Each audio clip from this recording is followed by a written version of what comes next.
They say the dead don't come back. They were wrong. I died on a Tuesday. Not dramatically.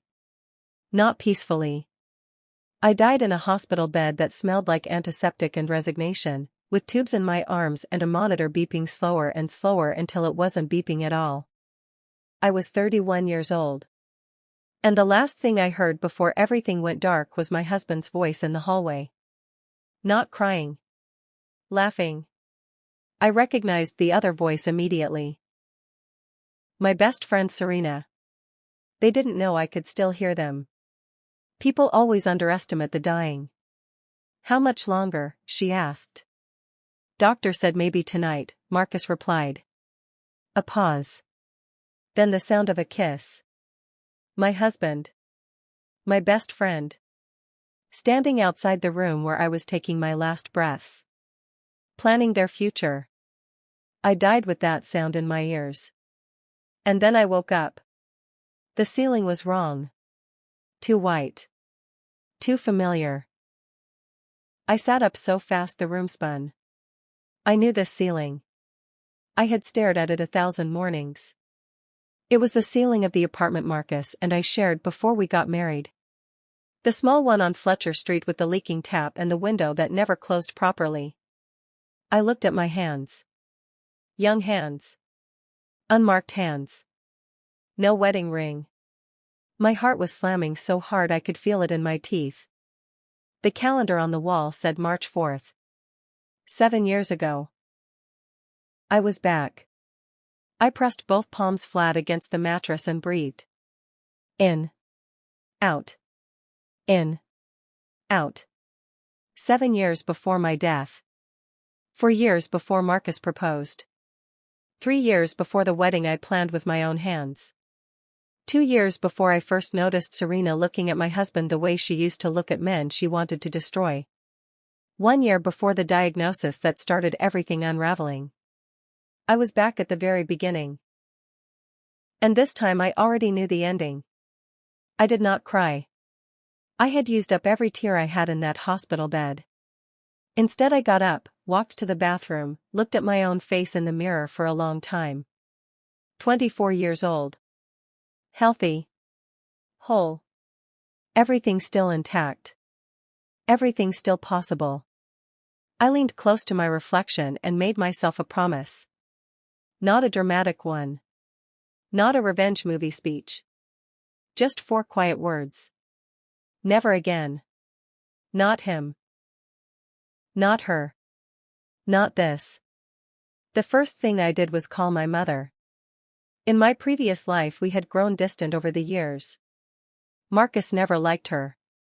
Said she was too opinionated. Too loud. Too present.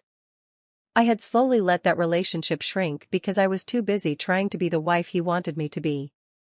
She picked up on the second ring. Elise? Just my name. But the way she said it. Like I was something precious. I had to press my hand over my mouth for a moment. Hi Mom, I said when I could speak. Can I come over this weekend? She said yes before I even finished the sentence. I want to be clear about something. I did not come back angry. Anger is loud and messy and it makes you careless. I came back cold. There is a difference. Anger wants to destroy. Cold wants to dismantle. Carefully. Methodically. One piece at a time. So I did not show up at Marcus's door and scream at him. I did not confront Serena. I did not post anything. I did not warn anyone. I simply began to build. In my previous life I had abandoned my career for Marcus. He never asked me to directly. He was too smart for that. He simply made comments. About how tired I seemed. About how my job was so demanding. About how he made enough for both of us. About how some women were just better suited for building a home than a career. Small comments. Consistent comments. The kind that accumulate over years until you look up one day and realize you have become someone you never intended to be. In this life I kept my job. More than kept it. I attacked it. I had 7 years of knowledge that nobody else in that office had. I knew which clients were going to expand. I knew which projects were going to collapse. I knew which colleague was going to get promoted and exactly why. I used every single piece of that knowledge quietly and precisely. Within 18 months I had 2 promotions. Within 3 years I had built a reputation in my industry that the previous version of me never came close to. I bought my own apartment at 27. Not the leaking one on Fletcher Street. A proper one. With a view. Marcus noticed. Of course he did. We were still in the same social circle in those early years. He would see me at gatherings and there was always something slightly confused in his expression. Like a man who had a plan and discovered the pieces weren't where he left them. He asked me out twice in that first year. In my previous life I had said yes immediately both times. This time I smiled politely and told him I was busy. Which I was. The second time he looked genuinely surprised. Marcus was not accustomed to being told no. That was the first thing I ever loved about him in my previous life. The confidence. The certainty. Now I could see it for what it actually was. Entitlement wearing confidence as a costume. Serena was harder to navigate. We had been friends since university. 10 years of shared history. Birthdays and heartbreaks and 3 a.m. phone calls and all the small moments that make up a genuine friendship. In my previous life I had loved her completely and she had used that love like a key. She let herself into every corner of my life. My relationship. My home. My husband. Eventually my marriage. But here is the thing about knowing someone's true character. You cannot unknow it. Every time Serena laughed I now heard the laughter from that hospital hallway. Every time she called me her best friend I now knew exactly what that phrase was worth coming from her mouth.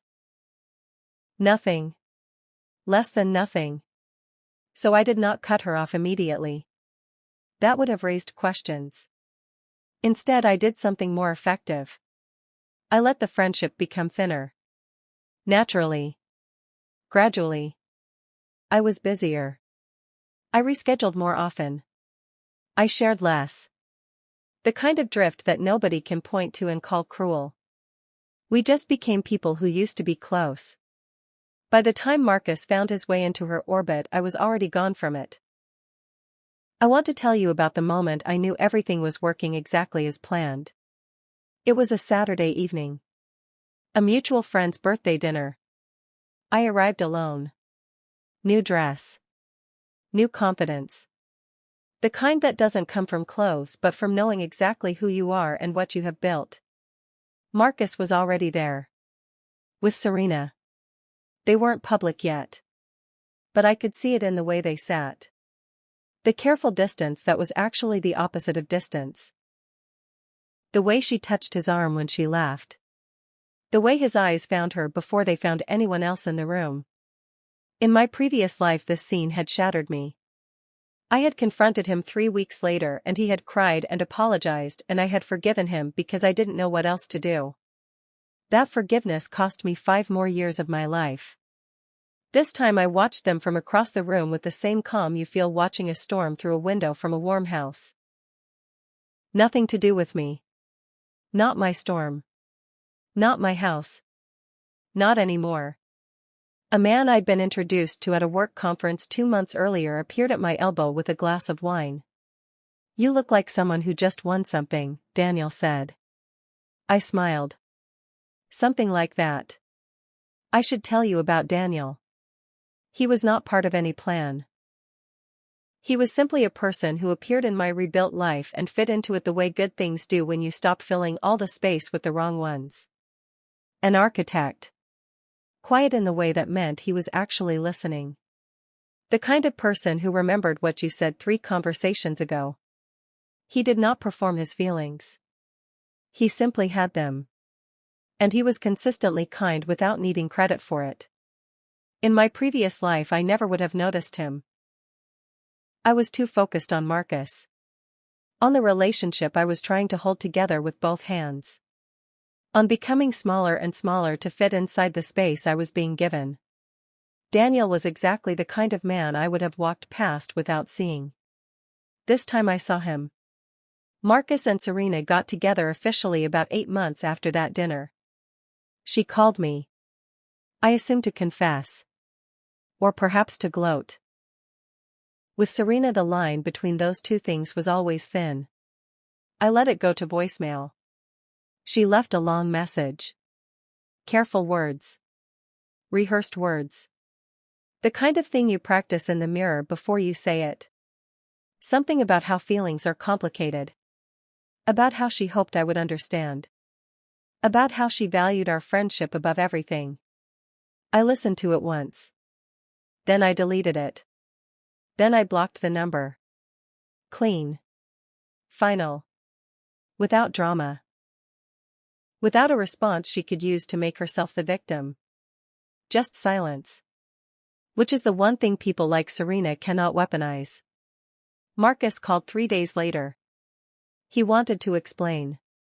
I answered this time because I was curious what version of the truth he had constructed. He said they hadn't planned it. He said it just happened.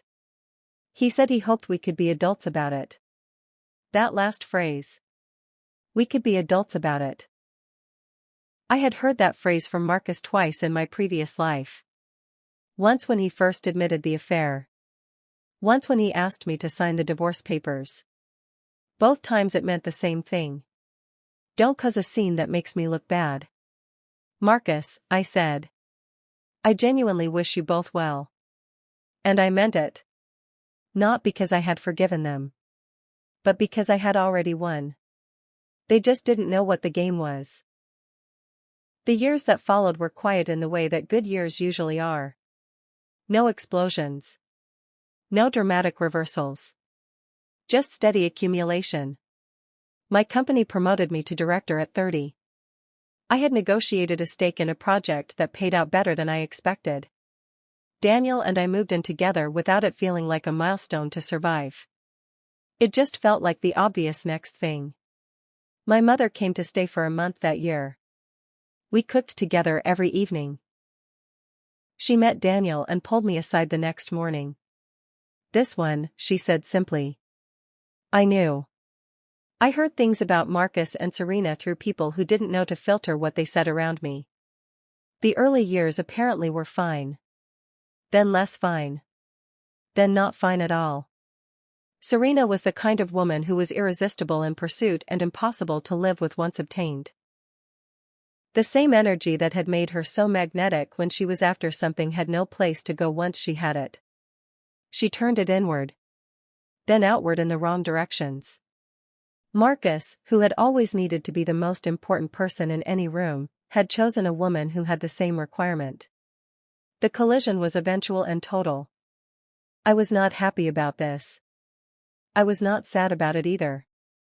I felt the way you feel about weather. It simply was what it was. The moment everyone seems to want in these stories is the confrontation.